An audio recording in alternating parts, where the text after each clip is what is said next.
Hello Tubesters, it's Gav. Welcome to another one of my videos. Today we're going to be taking a look at the Vietnam bust. That's the United States Marine Corps bust that I've painted, and I'm paying tribute to the United States Marine Corps that fell on the hill fights, or the Battle of the Hills, around Khe Sanh. It's obviously the main siege is what people remember, but there were a lot of vicious fights up in the hills to control the hills, because just like the French, the Viet Minh, or North Viet, well, the Viet Minh then, but the North Vietnamese knew that they'd done it in Dien Bien Phu, which was a runway with a military base around it in a valley. Well, you need to control the hills. If you don't control the hills, they can fire straight down and stop your aircraft landing. You can't get resupplied apart from parachutes, and even those aircraft get shot down. Parachute supplies land all over the place. Guys are killed trying to retrieve them. Most of the time they land in the enemy's positions. So Khe Sanh, they thought they'd do the same, roughly the same type of thing. And whereas the French tried to fight their war on the cheap, really, as in they didn't put enough investment in aircraft particularly, but ground troops, they were trying to do it with just a small colonial army, and not send the majority of their conscripts to Indochina. So the North Vietnamese thought they were going to do the same to the Americans. Obviously the Americans already read that playbook, and the Americans have got a lot more firepower behind them than the French ever did. The French had a few privateers, which are old B-24s with the main tail rather than the twin tail, Bearcats and things like that. Obviously we all know the Americans have got B-52s, and just about every aircraft in their armoury were coming in to give support to Khe Sanh. But when all's said and done, it takes blokes on the ground with small arms and bayonets, entrenching tools and everything else under the sun to actually take or hold a position, whichever, whatever you're doing, whichever side you're on. So a lot of guys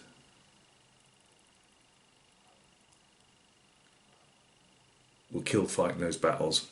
I mean, I've made it plain, my own views as an outsider, as a foreigner looking in. I thought how military veterans of the Vietnam War were treated was absolutely, totally despicable. Not by everybody, I understand that, and I'm not just talking about politicians and journalists and things like that. I'm talking about the average American citizen, who, even if they weren't spitting on veterans, more or less wanted them to disappear. I know that's not the case now, but I feel, as a veteran myself, I feel very angry that the people at that time, or a portion of the people at that time, could not.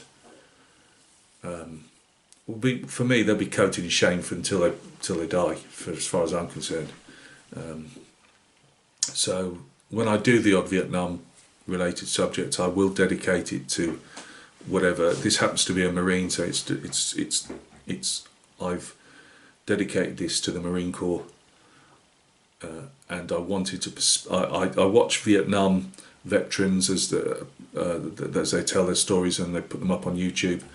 And it was a particular veteran. I'm not going to link him to this, I don't think that's particularly right, but I was listening to his story on the hill fights around Khe Sanh, and his fellow Marines that fell. And I just wanted to dedicate this, rather than just to the Marine Corps in Vietnam as a whole, but particularly to the Marines that fell in the fighting around those hills. I think as veterans, whatever armour service you're in, whatever country you're in, we all give something, but ultimately some people gave everything, and they need to be honoured and they need to be remembered. So anyway, let's go down and have a look at this SK Miniatures 1:9 bust of a United States Marine Corps Grenadier with his blooper M79, which is like a grenade launcher. And let's go and take a look at him. Right guys, I've turned one of the lights off here.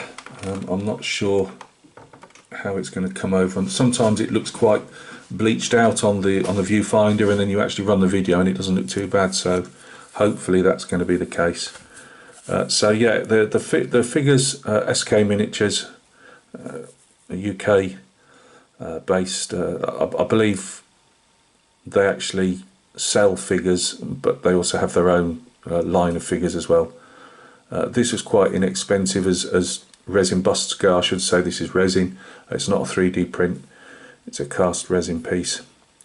It comes in numerous pieces, as you've probably seen on the, if you go and hunt out my videos on, you'll see the unboxing of it. It was a bit challenging for me because I'm not particularly great at filling and things like that, so getting all the hands and the arms all in the right place and looking something like that was quite challenging for me.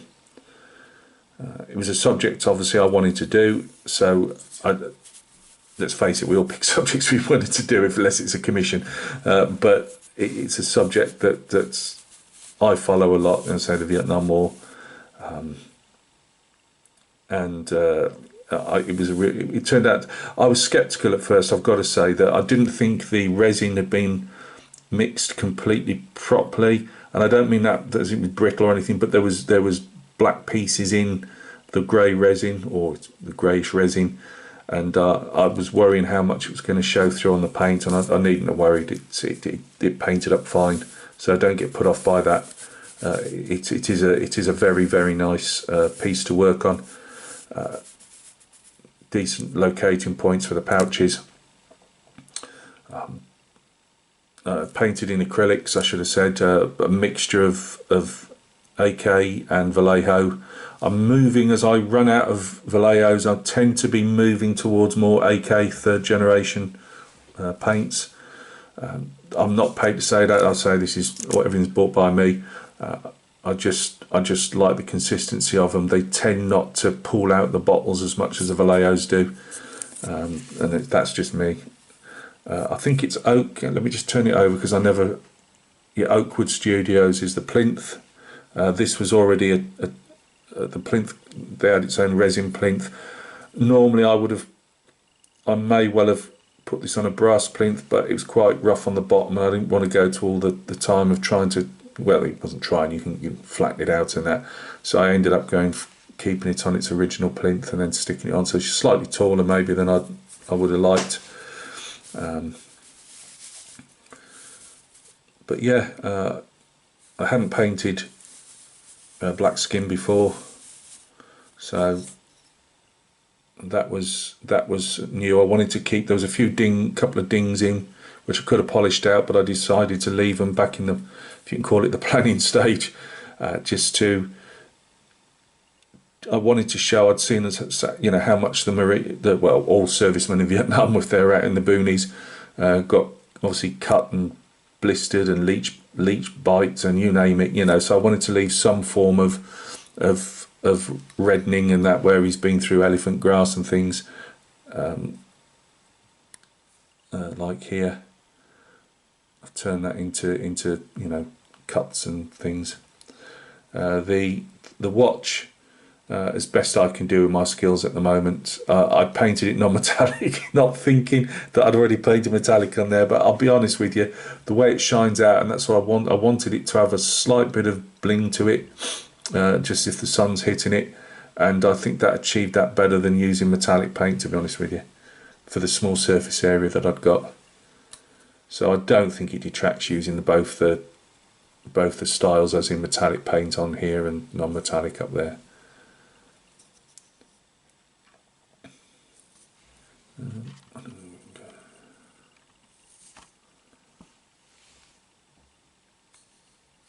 think that's about it really. Went for as if it's a pack of cards rather than single cards or whatever, and I went to try and scuff them up as much as I can. You know, I didn't want it too bright white because obviously it's out in the tropics in a headband out of a side on his helmet, so I wanted that to be a bit you know, a bit dingy. That's about it really. The plinth is yew wood. I don't know if you have it outside. It must be in other places around the world, but it's what bows were made of in medieval times. It's a lovely piece of wood. And oak. What is it again? Oak wood.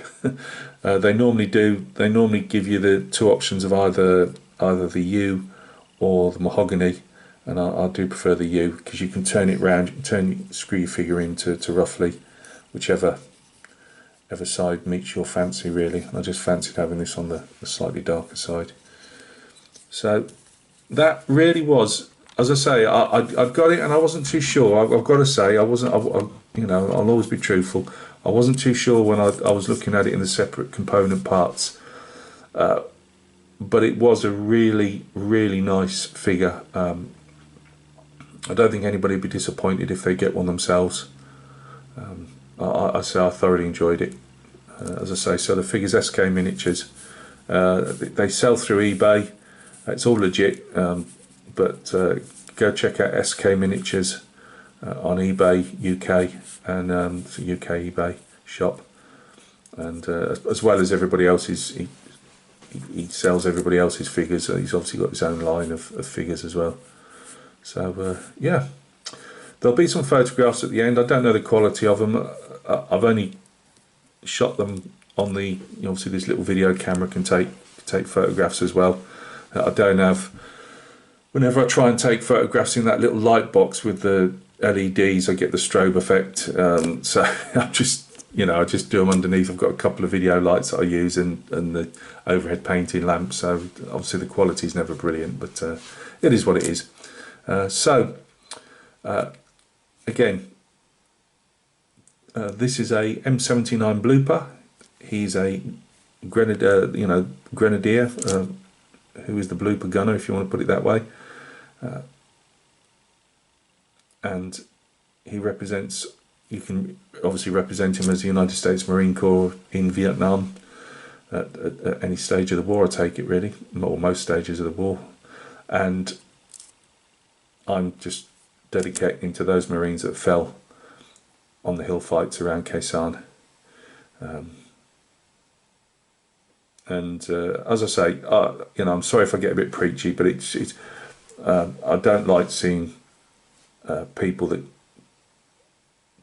stand up and put themselves on the line. I don't like to see them be disrespected, if that makes sense. Whether you agree with something or not,